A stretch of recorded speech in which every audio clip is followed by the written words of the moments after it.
Hello दोस्तों, मैं हूं दिनेश किबोरा। न्यूज़ टाइम में आपका स्वागत है। एक राजा का कर्तव्य क्या है? किंग।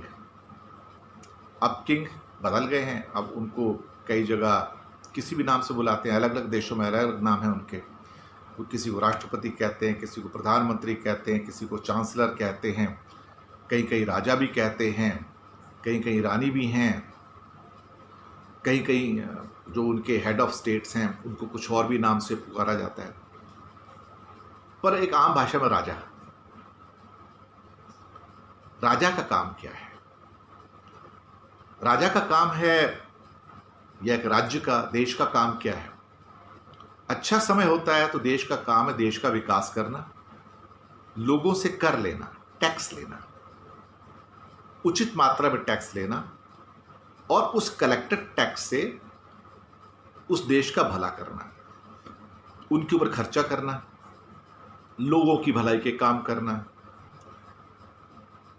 और जब कभी बुरा वक्त आ जाए और नागरिक सारे असहाय हो जाए तो फिर वो देश को संभाले, देश उनको संभाले, राजा उनको संभाले।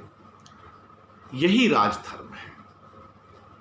अच्छे समय में, सामान्य समय में जो आम नागरिक है वो कर देता है, टैक्स देता है। पुराने जमाने में फसलों पर लगान दिया करते थे तो एक हिस्सा राज्य को देना पड़ता था और फिर उसी के ट्रांजैक्शन से कुछ और टैक्सेस मिलते थे उस राज्य में। अगर उस राज्य का मतलब देश, कहीं ना कहीं जब कोई बाहर से सामान आता था उसके ऊपर भी सीमा शुल्क यानी कि कस्टम्स लगाया जाता था, कस्टम्स ड्यूटीज।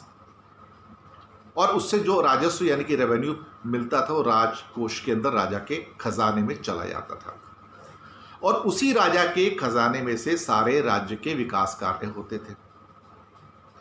राजा किले के अंदर रहता था, महलों में रहता था और वहां पर बहुत बड़े बड़े किलों के अंदर भंडारण गृह, वेयर हाउस बनाए जाते थे जहां पे अनाज को सुरक्षित रखा जाता था, ग्रेन्स को, गेहूं, चावल वगैरह, ताकि इमरजेंसी में इनका उपयोग किया जा सके। तो जब भी अच्छा टफ समय आता था तो राजा लोगों से कर यानी कि टैक्स लेता था, फसल पे लगान लेता था। लेकिन कभी कभी इतना बुरा टाइम आता था कि राज्य में अकाल पड़ता है, बाढ़ आ जाती है, महामारी फैल जाती है, दुश्मन अटैक कर दे और लोग एकदम से असहाय हो जाएं, हेल्पलेस हो जाएं। तो उस टाइम राजा यानी कि देश अपने नागरिकों से कहता था कि मेरे बच्चों, फिक्र मत करो, तुम मेरी प्रजा हो। प्रजा बच्चों की तरह होती है। तो राजा प्रजा का पालन कैसे करता है? बच्चों की तरह करता है।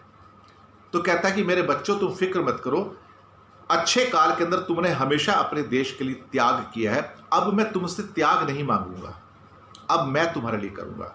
तुम्हारा भरण पोषण, पालन पोषण, तुम्हारा खाना, तुम्हारी देखभाल मैं करूंगा जब तक कि हालात फिर से सामान्य नहीं हो जाते। क्योंकि अब तुम बहुत हेल्पलेस कंडीशन में हो, तो इन हेल्पलेस कंडीशन में मैं राजा यानी कि देश होने के नाते तुमसे कुछ नहीं मांगूंगा, क्योंकि तुमने अच्छे समय में मुझे बहुत कुछ दिया है, देश को बहुत कुछ दिया है। अब देश का फर्ज है कि वो अपने लोगों की सेवा करे। और फिर उस समय राजा क्या करता था? कभी अकाल पड़ गया, लोगों को बस खाने को नहीं है, तो वो नए किले बनवाता था, नए महल बनवाता था, नए मंदिर बनवाता था, नए कुएं खुदवाता था, नए राज निर्माण जो होते थे वो करता था, विकास के कार्य करता था, ताकि लोगों को रोजी रोटी मिले। और अपने जो खास तौर से उसके पास जो धन धान्य के भंडार होते थे, जो अनाज के भंडार होते थे, वो लोगों के लिए खोल दिए जाते थे ताकि कोई भी भूखा ना मरे। राजा कृष्णदेव राय की एक स्टोरी है, काफी फेमस है, लेकिन आज के कॉन्टेक्स्ट में बड़ी उचित है। राजा कृष्णदेव राय हमेशा महान राजा माने जाते थे, ग्रेट राजा माने जाते थे, दयालु राजा माने जाते थे। तेनाली भी उन्हीं के उसमें, क्या कहते, तेनाली रामा उन्हीं के दरबार में थे। तो एक बार उनके राज्य में बहुत अकाल पड़ा, पीने को पानी नहीं, खाने को रोटी नहीं। तो तब राजा ने कहा कि मेरे देशवासियों, तुम्हें फिक्र करने की जरूरत नहीं है। तो मंत्रियों को आदेश दिया कि हर गांव के अंदर एक नया कुआं खुदवाया जाए। हालांकि कुछ मंत्रियों ने कहा कि गांव में तो कुएं हैं, उन्होंने कहा नहीं, और कुआं खुदवाया जाए, हर गांव में एक। और इस सीमित अवधि में, इस पीरियड में आपको ये बना लेना चाहिए। उतने टाइम के अंदर वो सारे के सारे जो 3-4 महीने का टाइम था उसमें नए कुएं खोदे गए, उनमें पानी भी निकला। तो एक तो अकाल के अंदर जो उनको पानी मिलना था वो समस्या सॉल्व हो गई। दूसरे उन महीनों में वो जितने मजदूरी कर रहे थे, वहाँ पे कुएं बना रहे थे, उनको रोजगार मिल गया और राजा की ओर से खाना पीना मिला। यानी कि अकाल के अंदर निर्माण भी हो गया, कुएं भी बन गए, पानी भी मिल गया और भोजन भी मिल गया। तो इसी कारण से राजा लोग जो होते थे अकाल के टाइम पे, भुखमरी के टाइम पे, बाढ़ के टाइम पे, महामारी के टाइम पे, दुश्मन अटैक करे उस समय पे प्रजा की मदद करते थे, पुत्रों की भांति, जैसे बच्चे होते हैं। इन राजाओं को अधिकार था कि लोगों से कहे कि आप देश की सेवा करें, क्योंकि अच्छे समय में उन्होंने सेवा की है। लेकिन बुरे समय के अंदर राजा कहता था अब मैं तुमसे त्याग नहीं मांगूंगा, अब सैक्रिफाइस नहीं करना, अब मुझे सैक्रिफाइस करना है। आपने देश के लिए हमेशा सैक्रिफाइस किया, अब देश आपके लिए सैक्रिफाइस करेगा। वही देश महान बनते हैं जो कुछ कर सकते हैं।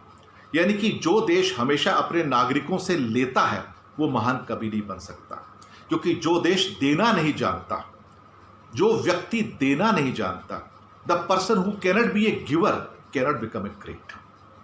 जो सिर्फ टेकर है, जो सिर्फ लेता रहता है, इसको लेने की आदत है, और विपदा के टाइम में, संकट काल के अंदर जो राजा अपनी प्रजा से कहे कि आप और देश के लिए सैक्रिफाइस करो, वो देश महान नहीं बनते कभी। वो देश टूट जाते हैं, वो देशों के टुकड़े हो जाते हैं। उन देशों के प्रति, उन देश के राजाओं के प्रति जनता का विश्वास नहीं रहता है।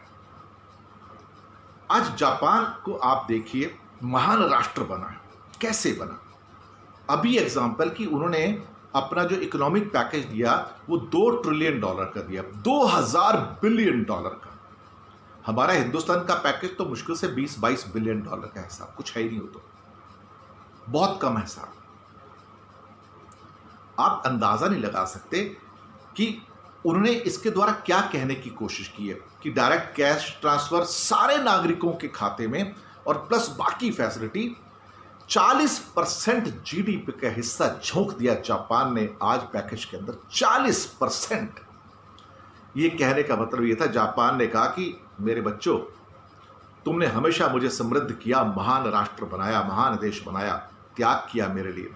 आज मेरा टाइम आया कि मैं तुम्हें लुक आफ्टर करूं, मैं तुम्हारा ध्यान रखूं, और तुम्हें घबराने की जरूरत नहीं है।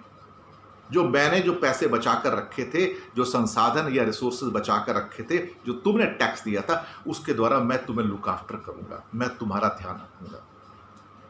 ये एग्जाम्पल है गिवर का, कि यहां पे देश अपने नागरिकों के लिए कर रहा है।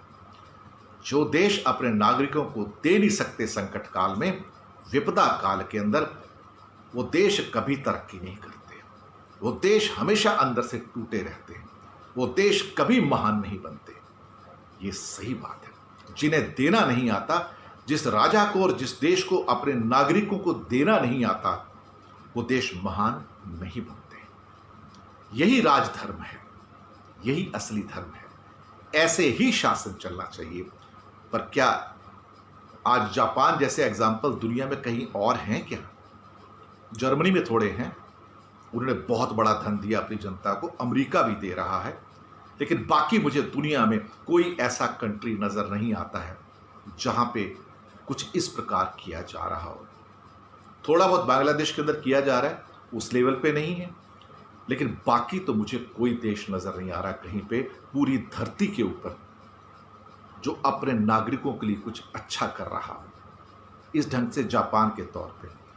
इसीलिए तो देश, और साउथ एशिया में तो बिल्कुल भी नहीं, इसलिए देश महान नहीं बनते, इसलिए देश गरीब रह जाते हैं, इसलिए देश संघर्ष करते रहते हैं। जितने मर्जी आप पिटारे ले आओ, ढोल पीट लो, कुछ नहीं, वो देश वहीं के वहीं खड़े रह जाते हैं। क्योंकि देश विपदा काल में, संकट काल में जब देता नहीं है अपने नागरिकों को, तो तरक्की नहीं कर सकते। शुक्रिया।